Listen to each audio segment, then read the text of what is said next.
Even if you're not piloting the Vivi program, you actually have access to use Vivi in the rooms that have the Vivi box attached to the projector. Now, in those rooms, I will have a handy tutorial as a reminder next to those, especially if you're not a person who uses Vivi often. But I just wanted to walk you through how you can set it up. The first thing you can do is just go to the Chrome Web Store and you can download the Vivi app. And you can go ahead and download it. Now, a lot of teachers also like the web version. And so if you go to the portal and just type in Vivi there, you're going to see the web-based version. And it'll open up this blue screen. But for today's purpose, I'm going to use the app. It's the same thing. So setting it up won't be anything different. The first thing you're going to see is the list of schools that have Vivi, and look for CLM. And then you'll see the list of rooms that have access to it. So what you want to make sure is you can even star your most frequently visited rooms. And when you do that, it comes over here, and then you click the room you want. There's going to be a room code. So on the screen, once you turn the projector on, you're going to see a Carmel Clay Schools logo, blue rectangles, kind of a special customized screen for us here at Carmel. And the code's on the bottom left-hand corner. And the code changes, so it's not always going to be the same code. And once you connect to room, this screen will then pop up. And I'm only going to show you a few of the menu options today. The one we'll use the most is share screen. I always make sure to click share system audio. I make that a habit, even if I'm probably not sharing audio, because I made the mistake of not clicking that and not getting audio to work.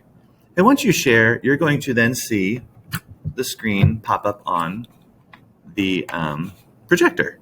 And you can do a couple different things, but you can pause the screen, and when you pause it, then you can actually click through your tabs and things, and students won't see that, and then you can unpause it and they'll see your screen again. The other thing you can do is play videos from YouTube from Vivi without it being on your screen. All you do is go to YouTube, paste the link here, and it'll play on the screen, but will not play on your computer. So that's something that's really good. And if you have a couple of videos you want to play, you can just add them to your queue and just add another video, and they will play automatically. Another thing that's handy is the whiteboard. So if you want to post this on the screen, I find it a little easier to type, and you can make the font fairly large. And then if you want to highlight and mark up or use shapes, those are there for you to use and work with. If you want to take a screenshot of something, you can actually take a screenshot and annotate it. So that's handy. And then the other thing you can do is clock and timers. So you've got timer, stopwatch, and clock. I've used the timer frequently. It's nice built in. So instead of going into YouTube anymore, I can just type in my 5 minutes, hit display timer, and you're not going to see it, but it will pop up on the screen. And so again, if you're working with students, conferencing, whatever, your monitor is free and the timing will show up on the computer.